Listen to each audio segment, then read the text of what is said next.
Sherif, so wonderful to see you. I really wanted to invite you to be a part of sharing a conversation on change for two reasons. One is you have experienced so much change, like you've changed countries a few times, you've changed jobs. That's when you and I first met. And also, I think you just have this natural reflective nature on life that I find deeply wise. Actually, I agree, but wait, I'll take it. Thank you. So before we dive into having you talk about a change, is there anything you want to say about yourself as people will be watching this? Anything you want them to know about you? I've had a very diverse career. I was blessed with the career I've had, and not just career from like professional perspective, but a life journey. I'm living on my third continent now. I grew up in Egypt, spent about 20 years in Ireland, and now in the US for over 10 years. Worked in different industries. I've been self-employed for years. I had my own business startup for years. I've been working in multinationals for years, so wore different hats throughout my career. Engaged in different communities, only because I'm passionate about people and I love to learn, and I truly love people. I'm a linguist, so I switch between one language to another. I changed the language I speak on a daily basis. Grew up speaking Arabic in Egypt, and now I'm like speaking English all the time. I really believe that change is good. I know it's a cliche at this point, but there's a reason why a cliche is a cliche. There's some wisdom in there and some truth, but it's not easy. It's hard, and we're going to talk about that. And I'm a learner. I never stop learning. So, and I owe you a lot, Tina. You played a major role as my coach, and I've always been impressed by you. And that's why when you reached out, I made the time right away, super quick for you, because how can I say no to you? You're so sweet. Well, okay. So take us through. I know as you were noting, you've had so much change. What's one that was real significant in your work life that you want to take us through? My time at eBay. And at eBay, I was there for about 11 years. And there's multiple change journeys that I've been on eBay. But one of them that I'm probably most proud of is a large initiative we had around how do you get people to trust eBay? Not trust eBay. Of course, people trust eBay. eBay has 100 million budget sellers, but to increase their trust in eBay. Mm. And kind of I was tasked with this initiative. How do you actually get people to internally to focus on kind of enabling and enhancing customers' trust in the company and in the platform? I mean, it's a pretty significant change. So you're trying to get people, the customers actually trust the platform at another level. Correct. So tell us a little bit about what helped you through the change. You have to affect change in two dimensions. Hmm. The external, meaning customer trust, that is the outcome or the output. The input is the internal teams, everyone thinking that this is their problem, this is their opportunity. So the real change journey is internal because customers want to trust us. I mean, like that kind of customers go do business with companies because they trust them. So it's already ours to lose, but you can enhance it. And to enhance it, you need to get internal steam to have it as top of mind and get it to affect the decisions you're making. We had a small team called the trust team. But most companies define trust as trust and safety, the number of policies that govern certain behaviors, consumer behaviors or customer behaviors. And as such, whenever you talk about trust, people say, yeah, we have a trust team. So kind of our conscience is clear. We handed that. So the first thing I did, I was to say, no one is called trust team. We all are the trust team. And there is a trust with uppercase and trust with lowercase. Lowercase is the policies we have because we have to have it. Everybody has that. But trust as the uppercase trust. That's everyone's in the organization responsibilities because every touch points with every customer is an opportunity, whether you enhance trust or you diminish trust. And what we did, we used a trust bank account concept. I borrowed that. I take no credit for it. I borrowed that from Stephen Covey, the emotional bank account. And instead of emotional bank account, we turned that to a trust bank account. So you can make deposits or you can make withdrawals. So when a customer has a delightful experience, it's a deposit. If it's a good enough experience, it's a small deposit, but it's a deposit. Some friction, light friction, a little bit of withdrawal. Massive friction, that's kind of you go bankrupt. Mm. And we turned that concept into data and metrics and KPIs that we measure. But from a human perspective, we had to win the hearts and minds of everyone in the company because every single decision everyone is making affects the customer experience. And it is that customer experience that kind of feeds into trust. And we went about it in so many different ways. One is, they said, there's no team called trust. We all own it. I was the initiative owner, so I was the only one who had trust in my title, but nobody else does. And then it was a large cross-functional team. They all report to whoever they report to. That doesn't matter. But we're gathered together to talk about customers and how much they trust us and their experience. So that made sure that everybody feels like an owner and everyone feels that this is their problem, this is their project, this is their priority, not some other team out there. It's ours. Secondly, highlighting in real terms why this is important for customers as humans.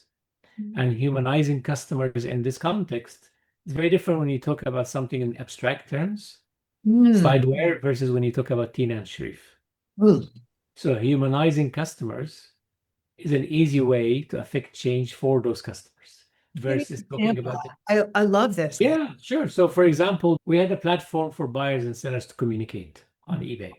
But sometimes it could be a seller trying to take a buyer off the platform and, hey, do business with me off the platform, and I'll give you a discount. And they would just give a phone number. This could result in some fraud activities and the buyer not covered by our policies or by eBay's policies at the time to kind of give you a refund if anything goes wrong. So when you give an example, say with Tina, for example, she was buying a present for her husband for their anniversary. And she went on our site and she found this amazing present. And she was buying it, and the deadline was there. The anniversary is tomorrow, and here's what happened. And now Tina is standing there. It's the anniversary date. She has no money. Had lost her money and lost the present. But how would this make you feel? Then all of a sudden, it's very different from looking at sets of data that are so abstract and so dry. Of course, then you can say after that, you say, well, let me tell you how many times this happened. And you get the data, of course, on top of it, and then to get to root cause and solution, etc. But the starting point is a human, because humans connect with humans. So the first one was a team, everybody owns it, cooptation. The second one is humanize what we're talking about, not just leave it in the abstract. And then the third one is explain how everyone's work feeds and relates to the outcome we're trying to achieve. Meaning, it doesn't matter where you are in the organization. You could be a copywriter. Well, we're writing the emails we send to our customers. But how you articulate it could be trust enhancing or could be trust diminishing. Right? If you are engineering and you're coding something, well, the quality of that, if it works all the time, that will enhance trust. If it's buggy, then people will start losing trust, and so forth. So everyone actually has a role to play. Yes. And then the fourth one is communicating to everyone at scale and showing that we have support from the most senior leaders in the company. So partnered with the communications team of the CEO and the team that manages all corporate events internally. And we made sure that trust is mentioned, the trust initiative, in every single event. So when the CEO is giving a talk about trust, we would make sure that in the script, when he's addressing all employees, we'll make sure that we have part of his script would refer. For example, here's what we're doing for the trust initiative, and it's so important, and I'm really glad, and I want to thank you all for your hard work on it. Then now all of a sudden, it's not like Sherif's or Tina's work. This is the CEO talking about it. I got on like company-wide all hands to share example of what we're working on and celebrate the wins for customers, but also celebrate our people internally, because you want people you want good jealousy, right? That kind of put simply, you want people to kind of aspire to be recognized for something amazing like their peers. So you get the behavior that you reward. So we reward the right behavior, and then you get more of the same behavior. Yeah. The other thing we did is celebrating success and quick wins. So we would go to the CEO every month and we share our progress, but we made sure we have a really well-oiled communication machine. We were sending communication at different levels of the organization. The level of detail, of course, varies depending on the level of the organization we're talking about. And then complementing that with customer stories before and after. Here's kind of what customers said before, here's what they're saying now. And painting a picture also of what the future looks like. So writing a press release saying, well, like what I'm talking about was in 2020, 2021. But you write a press release saying it's February 2026. And the CEO of eBay kind of walks into the room and all the press is there waiting for him. He walks up to the podium and he starts sharing, I'm delighted that now we have the highest trust score ever. And that's because we've delivered in A, B, and C. And we also have the following. So people get excited about the destination. People know it's important for it. So it's exciting destination. Why not? Everybody would want that greatness. It's supported by the leadership of the organization. So it is a priority and clear to everyone. So they're not hesitant to spend time on it. Everybody knows that they can actually play, or they have a role to play. So they are not observers, they're not on the sideline. They have a sense of pride when it's achieved. And everybody knows why and how it impacts humans, because we all care so much for humans more than anything else. And everybody feels that, yes, we are making progress. So it's not an impossible task that kind of we lose kind of the energy from the get-go. And that was kind of wrapped up with like process and data and metrics and lots of operational rigor to get us there. Well, as I listen to this, it makes me excited for this change. Like what you've done is you've connected to the head and the heart of people. And you took this kind of segmented view on trust, that it's just this small little thing and one team over there manages it, to let's redefine what trust actually is and how you can impact it and how you are already every day. And then this very thoughtful comms throughout and how you use people in the system. Like when you were first like, yes, we're on track. It's very hard to gauge that because I think during a change like this, you need to stay paranoid. You cannot relax and you cannot confuse winning the battle for winning the war, because there is hunger in all of us, I think, to just declare victory, especially when the task is so hard. But a little bit of paranoia goes a long way. I'm a firm believer in that. And it takes a long time to win the war. So we celebrate every battle that we win, but we don't lose sight that we still have the hill to climb or the mountain to climb. It's all about the people. If we don't have the right people and don't have the right people engaged, then we're not set up for success. So the first thing we did was figuring out for buyers and for sellers, what are the main building blocks, if you like, the battles we need to win for each of them in order to delight them and win their trust. And we prioritize and we came based on data, voice of the customer, all the usual. And we say, okay, for each problem or each opportunity, we build a team around it. We got a leader to own it, and that leader has a team. Now that leader was really handpicked, and the team was handpicked. We just care about the customer and their experience. Now you get the right leaders and everyone with the right team and standard process that everybody's following. So we got the leaders. Some of them worked really great from day one. Some of them we had to change in a few weeks because there's no traction. They're not really fully bought in, or they're not the right fit, or they have really competing priorities. So the first kind of sigh of relief, if you like, was like when, okay, now we have leaders with their pods, with their team, sub teams, and we have the larger team all in place and all on it, in it and on top of it. That's kind of the first win. Because now I believe if you have the right people with the fire and their hearts and mind, everything's possible. So that's because of the first building block, right? And with support available to them. Then after that is when we started having clear plans from every team. And this was really hard work because you have to get data, do root cause analysis, do customer journey mapping, talk to customers, prioritization, measurement system, all of that. for every one of these kind of topics, and every leader was leading it, but we were supporting them horizontally. Then, okay, now we have plans, we know what to do. Okay, now the problem is different. There's a problem from, okay, we don't know what to do, to the problem of how do we do it? And then after that, the problem of how do you do it fast? And then how do you do it with quality that the solution stays?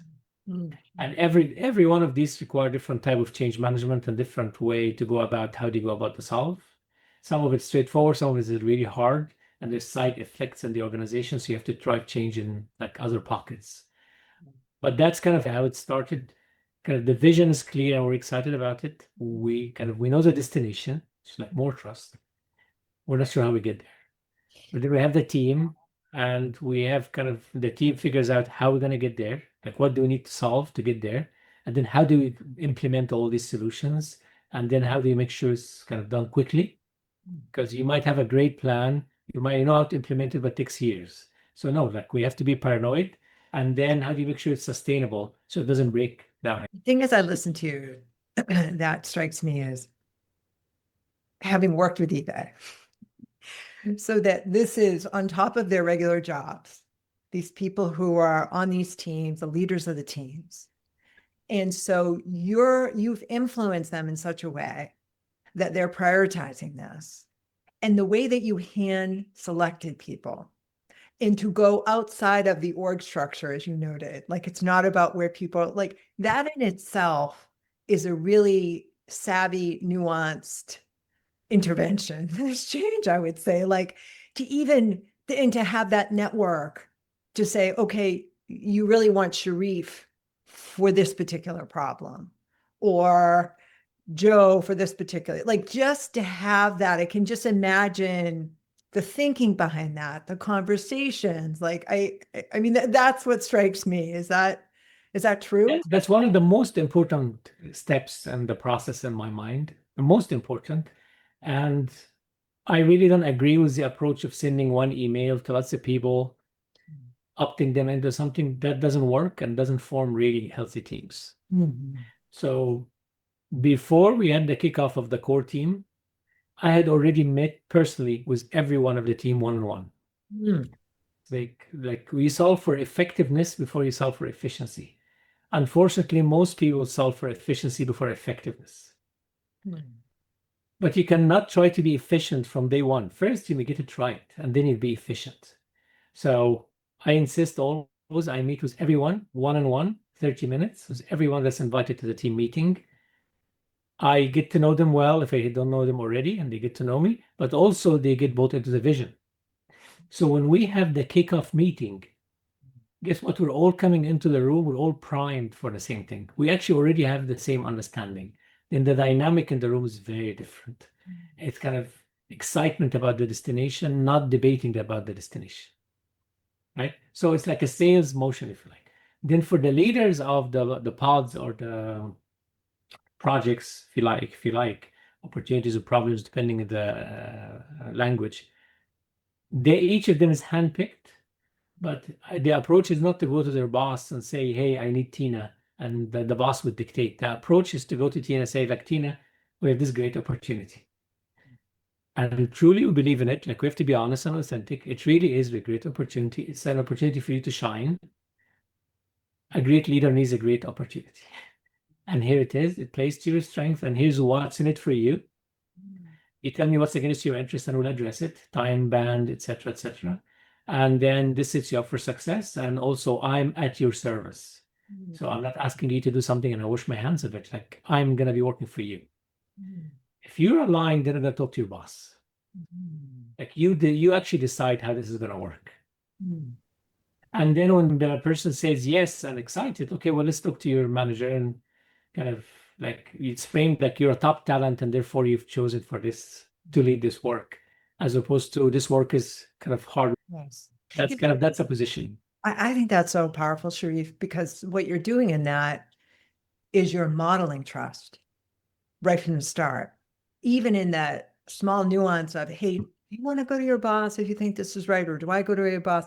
Like those moments of really empowering someone can be so subtle But in those early stages, the signal that sends to have people buy in, like really buy in, not the BS buy in, as you were referring to about the one email, that's really powerful. Stay paranoid. When you're a leader in change, stay paranoid. What, I'm sure there were a number of them, but what stands out as some of the trickiest bits that you had to navigate? Like what were the challenges that you were like, oh God, glad we had to get through that? Were there any that stand out to you, like the top? I mean, it wasn't a rosy journey at all. It was a phenomenal journey. I would do it again, but it wasn't always kind of easy. There's a few things. One is, in no particular order, one is the side effects in an ecosystem. So if you take a system thinking approach, it's a whole ecosystem. So one change in one part of the system will show elsewhere in the system. And that change elsewhere mightn't align with people's priorities and goals. So for example, if something is not great and you were trying to remove it, it might cause a drop in revenue somewhere, or might have a drop in inventory somewhere, or might affect performance elsewhere. Having the courage and the accountability to own it and acknowledge it, and yet stay the course is really important. So we can't, and this did happen, and I had leaders coming to me saying, like, he tanked my numbers, big numbers, and because you made decisions on the following, because I was making decisions in different parts of the business, even though I didn't own them. Yes. And saying, yes, actually, let's actually understand why, what exactly happened, and were we aware, were we not aware, was it intended, was unintended, and own the outcome. And if it's the right thing to do overall for the customer and the business, then we will stay the course. If it's something that's no, it's not right, then how can we course correct and try to find a win-win? But there've been a few of these, and you just have to face them. And that's a time when the leader overall, the most senior leader, is tested. Every project has a leader. Who is the leader of that project? They will come now and talk to you. That doesn't help anyone, and that damages change dramatically. And usually it's not as bad as it sounds. Typically, when we have kind of curveballs during change journeys, unless you're experienced in change and these journeys, they kind of are exaggerated in their impact and kind of becomes like the end of the world. But when you are willing to face it, when you are willing to kind of have the crucial conversation, backed up by data, backed up by like transparency, honesty, and in eBay we had this amazing value being open, honest, and direct. That's kind of how we spoke about it. It came from John Donahoe. He trained us personally how to have this conversation, talk like that. Being open, honest, and direct. And you have this conversation and we'll fix it. So that was one, kind of the unintended consequences of change. And every change has that. I Whatever think it changes. first what you're talking about is there could absolutely be the instinct to go to the individual team and say, okay, there's a problem here, as opposed to you owned it as the person leading the overall initiative, and you bared the anxiety, the backlash that was coming in, and you also helped contain it by actually leaning into it to try and address it, like, and learn what was happening, where as opposed to trying to like defend it. You really kind of held the line along with providing air cover for what could have caused a lot of churn on the team. Yes, and that goes back to the initial conversation with that leader on the team. So, hey, this is a great opportunity for you, and I will be here to serve you. I'll be here to support you. It gets tested when you have issues like that. So now it's like say-do ratio. It's a matter of integrity, right? Like our words matching our actions. Yeah. And it's a great opportunity for the leader of change to actually use this as evidence of everything we're saying. Okay, actually, this is a great opportunity now to show the team that I actually meant it. And that encourages the team more and kind of lights more fire even in their heart to continue on the journey. 100%. The other thing is competing priorities when work is getting stalled by, well, the other things that are really important. This is not the only priority. And this becomes an exercise in really communication and negotiation and thinking about like there is always a win-win approach and third alternative, as Stephen Covey talks about. It doesn't have to be binary. You win, I lose, you lose, I win. Like it doesn't be like it shouldn't be like that. It should be always a way for us to talk about it and to actually achieve both outcomes. Mm. So you have to approach this with a really open mind and without a predetermined outcome that you want to get. Like truly listening to the other party and making sure that they feel understood and heard and like win them over. Then they are really willing to engage with us in the conversation and finding a way. And I find it very powerful when actually you just ask people, say, I need your help. I actually don't know. I find this is like the most powerful. I learned this from my days in Ireland. People always ask for help. Like the best way to get anything done is like, I actually don't know. Can you help me? Mm. The most powerful words in English we can say is like, I need your help, please. But we rarely use it. Like people are really good. Most people are good and they really want to help. But do we approach it with that attitude that actually, yes, I don't have the solution. I honestly don't have the solution and I need your help. Yes. You probably kind of know more about this and you can find a way. I'm coming to you with this attitude. We have this objective, we have this team, we're excited, this is our vision. And now we have this kind of conflict. I'm open to ideas. I don't have a solution yet. All I have is an open mind. Let's actually figure it out together. Yes, yes. I find that works all the time. Well, a few things on that. So first, I want to go back to, I think you're giving Stephen Covey a lot of cred. I think Rumi is the one who talks about the third field. You know, Okay. place in between right and wrong. I'll meet you there. It's called the third field. And I hear you kind of referencing this, not using that term, in terms of how you meet people. And then this element of, I find that when I coach leaders, the more senior they are, this ability to say, I need help requires a lot of confidence because it's some way where there's this interpretation. And I see it for men, actually, in particular. I'm going to say it's gendered, that it shows weakness if I say I need help. But when I listen to you, it's actually going back to your systems view. You literally can't know because it's a system solve. So you don't know. You have to learn together. So it's really interesting, this point, and important, I think you make about this needing to ask for help. That yes, it works, it appeals to the human goodness in general, but also that you actually really do need to ask for help often. Yeah. I mean, and we have like at Intuit, we have incredible leaders like our CEO and his staff and many leaders. They're really amazing. It's amazing to sit, like for example, our Chief Commercial Officer, Greg Johnson, who's an incredible leader. And I often observe him asking his own team or other people, junior, what do you think I should do? A leader of his caliber, and he's asking like junior people or junior to him, what do you think I should do? And the interesting part is he's not saying this to make them feel good. He really means it. It opens so many doors and people can tell when you're really authentic. The main thing is to be authentic. And this is not a manipulation technique. This is not a tactic you use. You just has to be truly coming from the heart and mind and with a true open mind, not just because if it's a technique, people can tell. And people can tell if it's authentic or not. So that's the second thing that, look, one was kind of unintended side effects of change. The other was competing priorities. The third one was losing steam. To keep momentum is very hard. It's actually easier to start a momentum than to keep momentum because when the going gets tough, some people just fall to the wayside. And there's so much going on.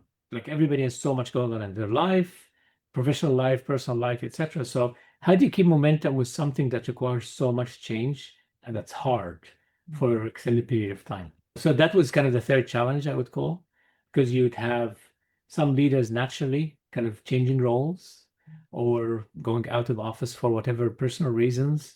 So now we have kind of a hiccup, like you have to kind of build the momentum again, and that's up team and kind of replacement and kind of always start again. It gets to be kind of business as usual versus this kind of initiative was like fire and energy. So how do you maintain that momentum? There's different ways to do it. So I love process and predictability and repeatability. But for humans, you need the change. Do we refresh how we're operating? Do we have special events?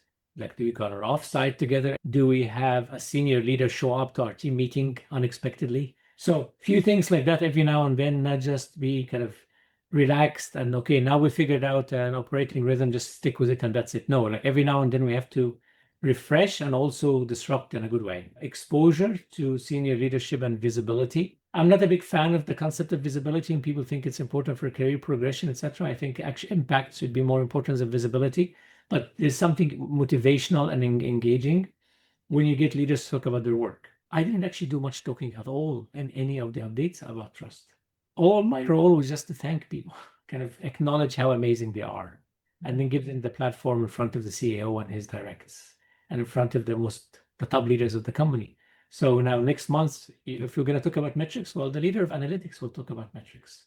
So you can imagine how much effort he's going to invest in it. My job is just to acknowledge you and appreciate you. This way, it's not business as usual. And then in other cases, when there is something going on behind the scene, it's good to really kind of put the effort to go and understand. So maybe that person are having a kind of a career crisis. If they're open to it, we can get into like a heart-to-heart conversation. And that's where the personal trust bank account is important. Okay, let's talk about it. Like you think about, you want to change your role completely. Like you want to leave the company or you want to go to a whole different division. Okay, well, let's talk about it. I'm more than happy to help you. But let's actually engage in this conversation as opposed to let it wither away. Let's actually have this conversation. But to do that, you have to pay attention. Again, the spirit of paranoia. Every week, like you have this mental map, who's heavily engaged and who's not. And maybe those who are heavily engaged can help those who are less engaged to keep the momentum. We carry each other forward. The thing that I hear in this is, first, I'm imagining you probably blew some people's minds who weren't used to a leader operating this way, is one thing. And again, going back to the learning, you're learning about the system. You're constantly in that mode of being tuned in that way.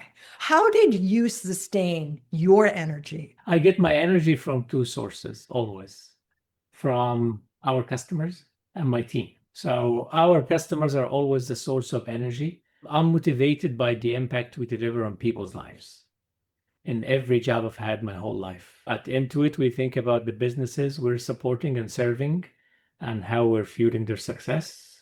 The entrepreneurs, the ambitious folks who start a business from scratch or growing it or employing people, and prosperity. The bigger they get, the more successful, the more people they can actually hire, the more people can put their kids through college, put food on the table. Like there is prosperity around. So that's kind of how we see our business at Intuit.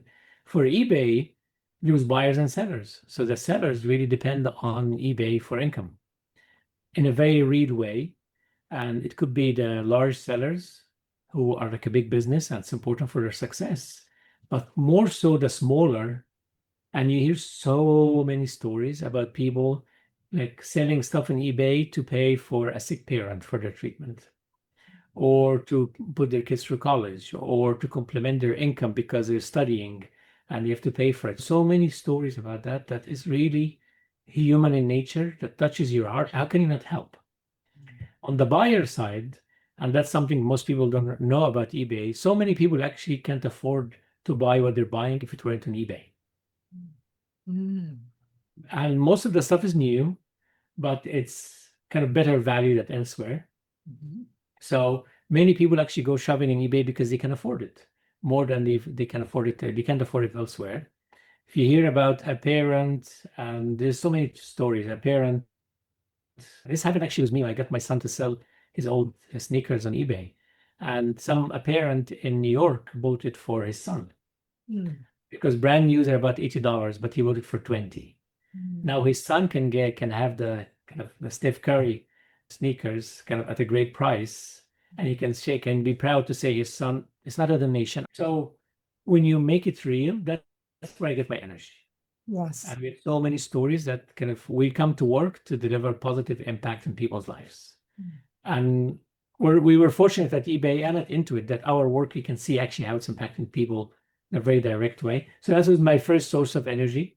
And I always stayed very close to customers. So I was in touch with many customers. They were writing to me. I get escalations. I got delighted customers, kind of pulling up my sleeve and jumping right in again and again, because then I get energy out of that and I feel kind of there's impact.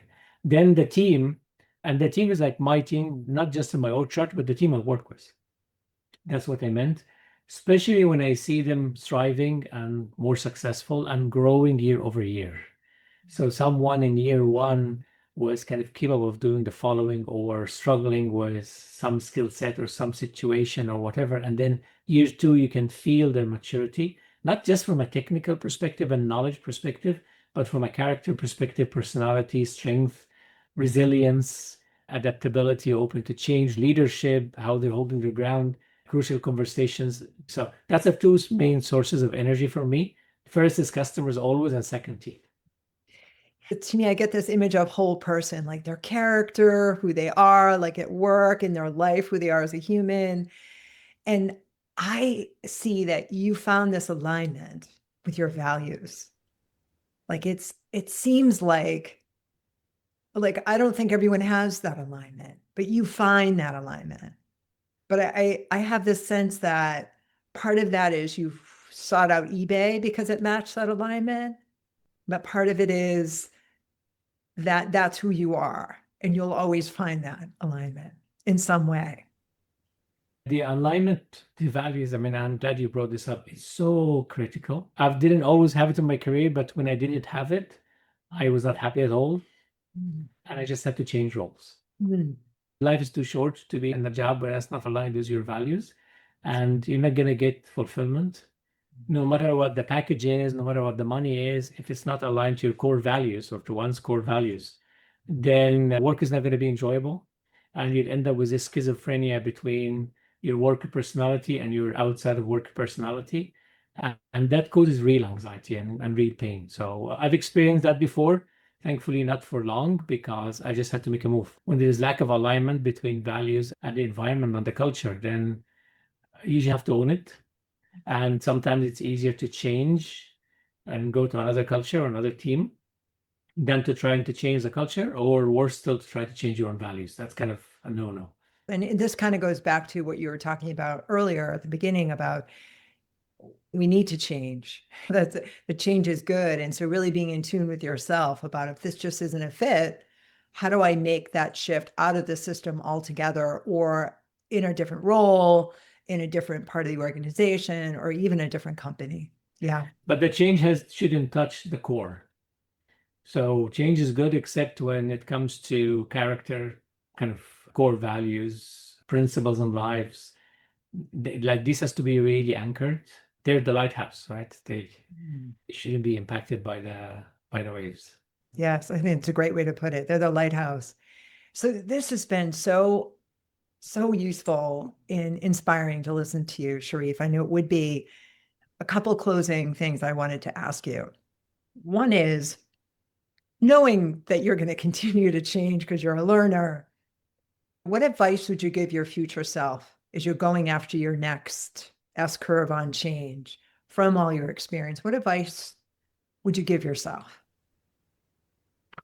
I think the first one is remain paranoid. That's my The t-shirt. second one is be braver. The third one is don't stop learning. The paranoia is really important. It's a real temptation to get to relax. The second one, be braver, is it takes lots of courage to embark on a change, or to accept to lead a change, or to initiate change. My next change will require me to be braver, because hopefully it'll be bigger and more difficult, because if it's easy, I wouldn't be interested. And the third one is never stop learning, because I know I lose energy when I'm not learning. That's the temptation of to be in the deja vu space. I've seen it before. I know it all. As we progress in our career and we've seen so many things, it's tempting to say, yeah, I know it all. I've seen it all. There's always something different dimension we can learn from. What was it like for you to go through this experience today of just sharing your change, from just having a little time to step back and think about how you navigate change? I wish I had listened to recordings like this and kind of listened to other leaders to learn from them from like earlier in my career. So it would have been easier to learn. Then, even though I studied change management in my MBA and all of that, nothing competes with like real humans sharing their own experience. I really admire what you're doing and I really enjoyed it. I benefited from it because to get time to reflect to that level of granularity on parts of the journey. It doesn't happen that often, and I'm not one to keep talk about myself a lot, so I don't get that opportunity often. So it's actually I learned a few things, and it just made me more self-aware of certain things, and at least articulating it verbally helps me clarify it. So cool. Thank you so much, Sherif. No, thank you for having me.